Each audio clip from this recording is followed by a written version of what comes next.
Vamos con la información, y es que la economía sigue siendo uno de los principales factores que afecta a las familias en el país. Esto de acuerdo a un reciente estudio en el que también se evaluó la seguridad, la migración y otros factores más. 8 de cada 10 salvadoreños perciben que la delincuencia disminuyó durante el 2025. El 95.3% dijo no haber sido víctima de hechos delictivos, mientras que quienes mencionaron lo contrario apuntaron los hurtos, amenazas y extorsiones. Estos son parte de los datos que revela la encuesta del Instituto Universitario de Opinión Pública, donde también se identificó que el 44.9% considera que los temas económicos son el principal problema que enfrenta actualmente El Salvador. El 63.8% considera que el costo de la vida aumentó en 2025 y un 28.4% cree que se mantuvo igual. Esto significa que 9 de cada 10 personas perciben un estancamiento o un deterioro económico. Solo el 60.6% dijo que alcanza a cubrir los gastos del hogar, ya que para el 32.5% son insuficientes y tienen que recurrir a otras medidas para complementar su gasto mensual. Frente a este déficit, muchas familias recurren, por ejemplo, a ayudas de parientes, préstamos, pequeños negocios de subsistencia, jornadas laborales adicionales o a reducir el consumo de ciertos productos. Más del 55% de la población señala que su situación económica no cambió, percibiendo incrementos en la canasta básica y en el desempleo. En el caso del desempleo, 8 de cada 10 personas opinan que este incrementó o no varió durante el año 2025. Estos factores han causado que 2 de cada 10 personas consideraran migrar a otro país. El deseo de migrar ha aumentado nuevamente a finales del año pasado y empieza a acercarse a los números históricos. Es que el deseo de migrar subió 6.4 puntos y se sitúa ya en un 20%. Pese al panorama desalentador que las familias apuntan que enfrentaron durante el año anterior, se mantienen optimistas para este 2026 y 7 de cada 10 ve el futuro con esperanza. 6 de cada 10 dicen que el país va a estar mejor, pero 5 de cada 10 nos dice que su economía familiar estará igual o peor en este año. Entonces, ¿qué es lo que tenemos? Esta contradicción de siempre queremos ser esperanzados, siempre queremos creer que el futuro nos depara algo bueno, pero al mismo tiempo, en la constatación de la vida cotidiana, las cosas no están funcionando como nosotros quisiéramos que funcionen. Durante la encuesta, también se evaluó el trabajo realizado por el presidente Nayib Bukele, quien recibió una nota de 8.39. Con imágenes de Carlos Cle, un reporte de Iliana Leiva para Noticiero Hechos. Bueno, y seguimos con más. Y es que precisamente el alza en los precios de la canasta básica es lo que preocupa a los salvadoreños. La periodista Marina Alas con el informe.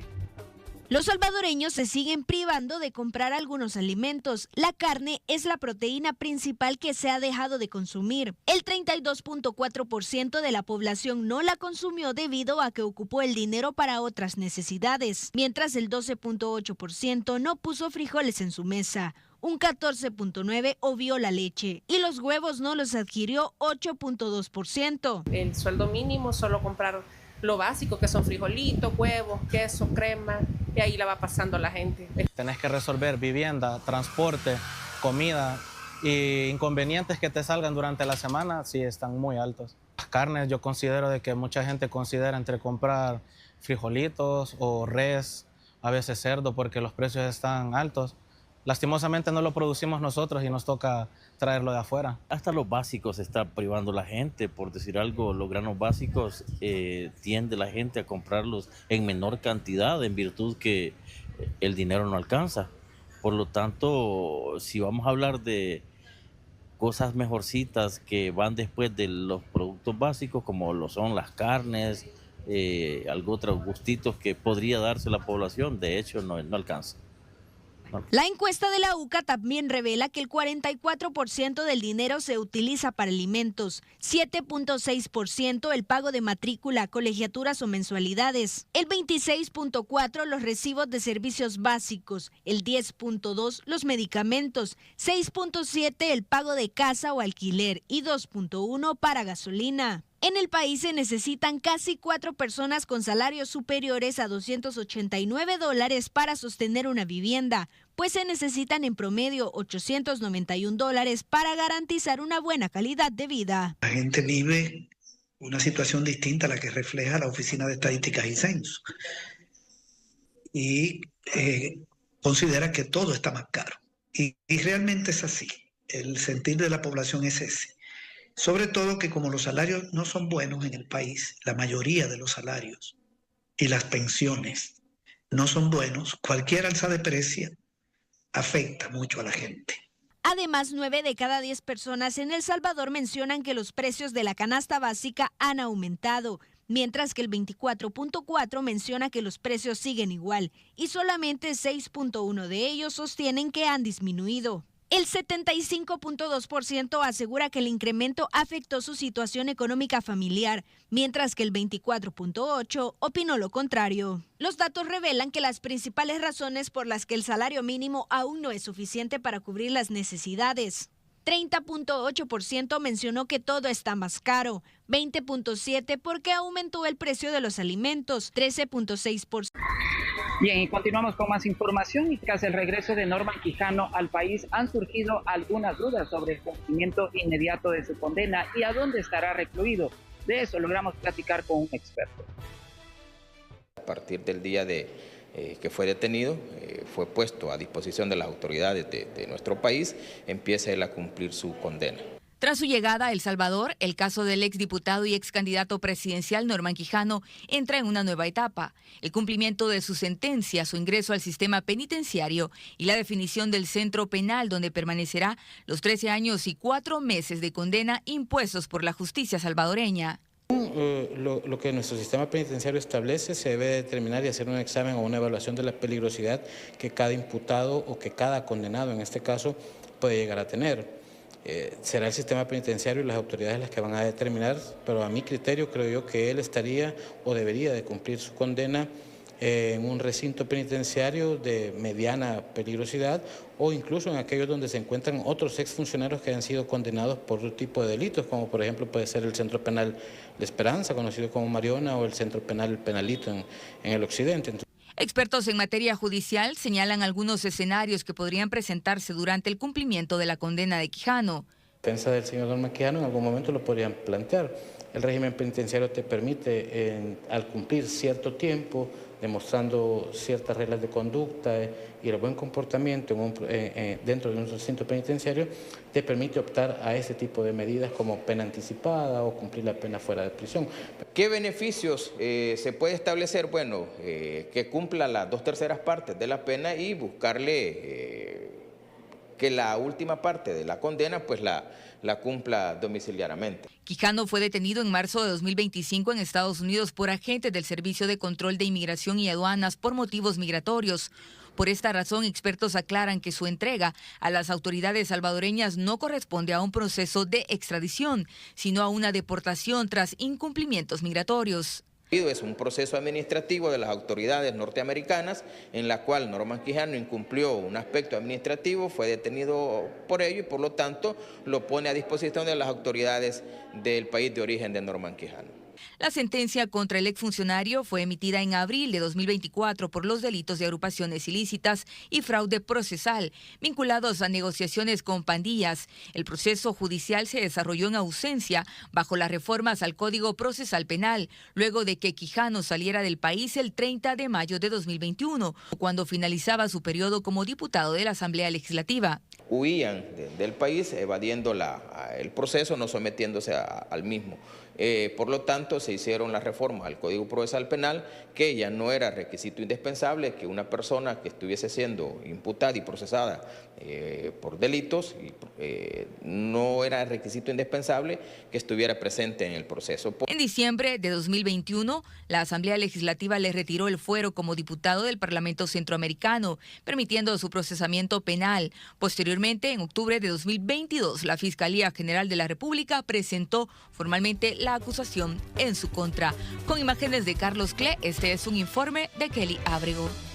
Y los salvadoreños tienen confianza en los partidos políticos según una encuesta. Más del 50% de personas participaron en el estudio de opinión y dicen no identificarse con ninguno de ellos.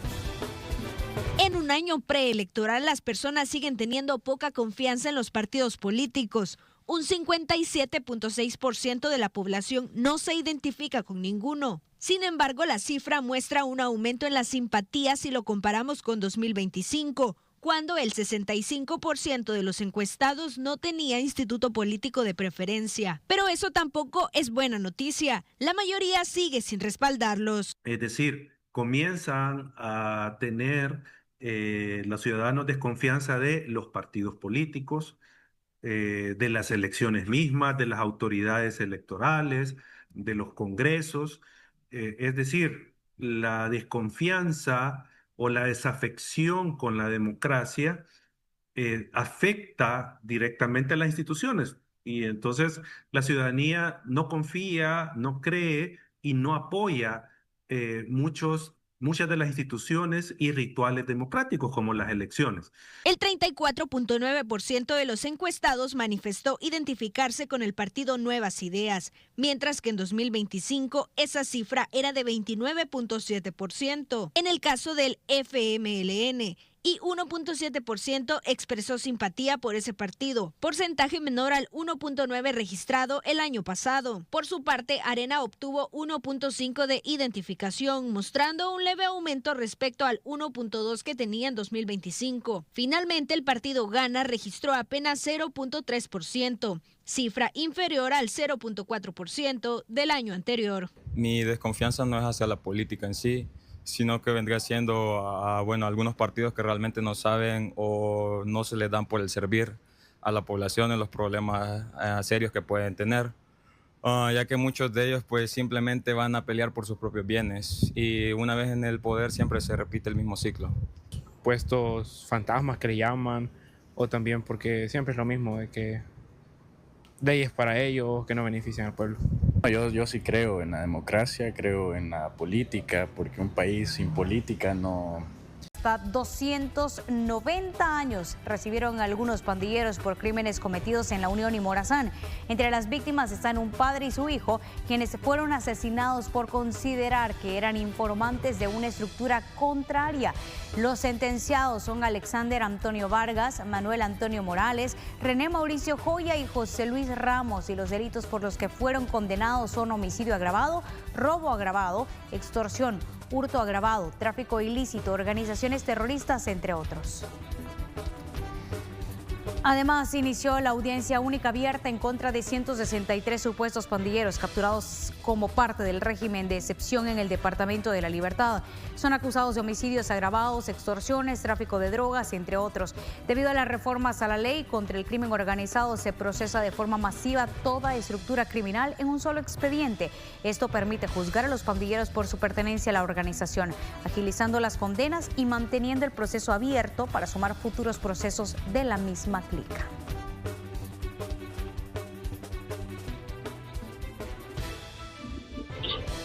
Bien, y en el Tribunal Primero de Sentencia en Santa Tecla inició el juicio contra sujetos que se dedicaban a hurtar dinero y joyas en residenciales privadas en La Libertad.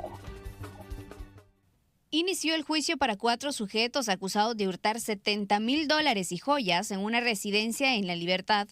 Investigaciones revelaron que los hechos fueron cometidos el 25 de febrero de 2023 en una residencia privada ubicada en el distrito de San José Villanueva, en La Libertad Este. Identificados como Eddie Anthony Pérez Castro, René Beltrán Aquino, Melvin Alexander Puentes González y Germán Manrique Hernández Rivera. Como Fiscalía estamos solicitando una sentencia condenatoria, tanto en materia penal como en materia civil. El monto del hurtado asciende aproximadamente a $70,000 entre dinero en efectivo y joyas. Se ha logrado determinar que uno de los imputados que laboraba para la víctima fue quien proporcionó las ubicaciones de las joyas y las cajas fuertes que contenían el dinero en efectivo, y 2 de los agentes de seguridad privada fueron los que ingresaron. Estas personas extraen las cajas fuertes y los objetos de valor y los dejan resguardados en un predio baldío aproximadamente a 150 metros del lugar de los hechos, y en el transcurso de la madrugada hacen diversos desplazamientos hacia su lugar de residencia llevándose los objetos hurtados, y entre los objetos hurtados venden un reloj propiedad de la víctima a una tercera persona que es la que está siendo procesada por la receptación. Según el reporte fiscal, las joyas que fueron hurtadas eran puestas a la venta a través de redes sociales con imágenes de los objetos. Fue así como la víctima logró recuperar algunas prendas de valor. La Fiscalía dice contar con suficientes pruebas documental, pericial y testimonial para que estas personas sean condenadas por hurto agravado y receptación. Un informe de Carla Araniva. Bien, y preste mucha atención, y es que en las últimas horas las autoridades desarrollaron un intenso operativo contra el tráfico ilegal de la fauna silvestre. Esto, la Policía Nacional Civil decomisó a 36 animales, de los cuales presuntamente serían comercializados a través de redes sociales. Entre las diferentes especies se encuentran tucanes, monos capuchinos y loros, los cuales ingresaron en condiciones de irregularidad y en malos signos vitales, de acuerdo a lo que han mencionado las autoridades, por la desnutrición, hacinamiento y el transporte inadecuado en el cual estaban siendo llevadas estas especies, de las cuales están siendo atendidas en la clínica veterinaria. La municipalidad en la capital va a realizar acciones de limpieza en los centros educativos previo al inicio de clases. A fin de prevenir riesgos o afectaciones dentro de los centros educativos cuando se registran impactos por situaciones climáticas, la Dirección de Desechos Sólidos de la Municipalidad Capitalina estará realizando intervenciones en instituciones de San Salvador Centro ubicadas en cercanías a ríos y quebradas. Aquellos centros educativos que tengan colindante una quebrada como la Constitución 50 que tenemos acá nomás en la 5 de noviembre, se van a intervenir cada una de las quebradas. No ha iniciado el invierno en este momento, pero creo que es importante preparar las condiciones ahorita que cada centro educativo todavía no tenemos de manera presencial a los alumnos, y esto nos permite trabajar de una manera, podríamos decir, libre, en la cual podamos hacer nuestras actividades sin poner en ningún riesgo a ningún alumno. A estas acciones también se suma la intervención de 60 centros escolares pertenecientes a los 5 distritos de San Salvador Centro, con acciones de limpieza, recolección de desechos, tala preventiva y fumigación. También se van a trabajar todo lo que es el entorno de los centros educativos con las mismas actividades de limpieza, recolección de tragantes, barrido de calles, evacuación de desechos, levantamiento de sombra con parques y zonas verdes y las calles adyacentes. Con esas jornadas esperan evacuar 400 toneladas de basura de esos centros de estudio. Acciones que pretenden finalizar hasta el 1 de febrero para no intervenir con las actividades académicas. Un informe de Carla Araniva. Libérate del dolor, toma Dolen, alivio de larga duración, ahora en Gel Caps de Laboratorios Pardel. Búscalo en farmacias y distribuidores autorizados. Lee las indicaciones que figuran en la etiqueta y ante cualquier duda, consulta a tu farmacéutico. Continuamos porque en el Centro Histórico se realizó una campaña de fumigación para poder combatir al zancudo transmisor del dengue y otras enfermedades como el Zika, el chikungunya. La Alameda Roosevelt y también la calle Rubén Darío fueron parte de las zonas que se intervinieron, además de las diferentes plazas, los parques del sector. Esta medida es impulsada por ETESAL, junto al Ministerio de Salud y otras instituciones. En más información, esta madrugada un hombre perdió la vida tras ser atropellado por un arrastre en la carretera litoral. El percance ocurrió en el tramo que conduce de Zacatecoluca hacia Usulután, específicamente a la altura del Playón en la jurisdicción de San Vicente.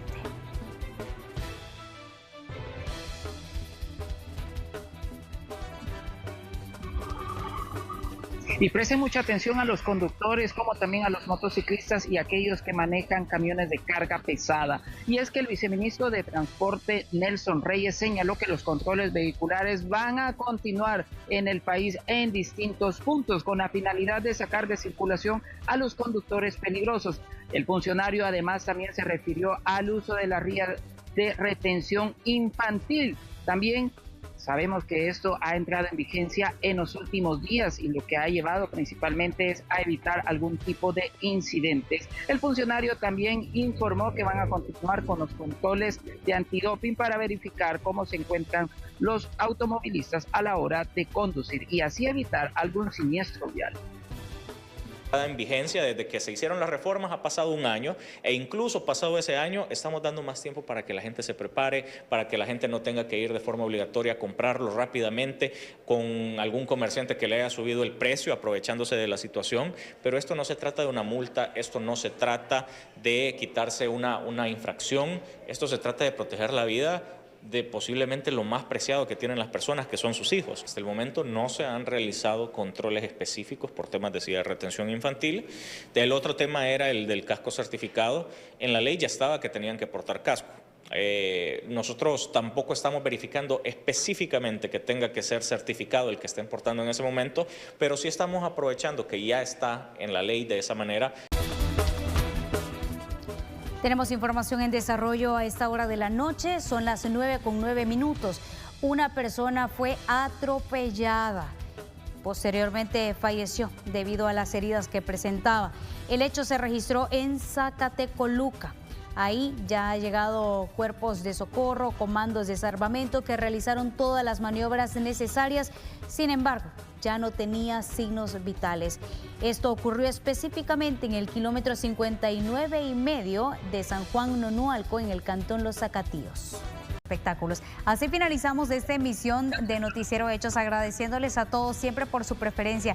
Ernesto, buenas noches y abrigarse mucho por allá. Buenas noches, Graciela. En efecto, las bajas de temperatura van a continuar en buena parte de acá de los Estados Unidos, pero el día de mañana los esperamos con más información a través de nuestras diferentes entregas. Que descansen, buenas noches. Se quedan con Pizarrón Deportivo.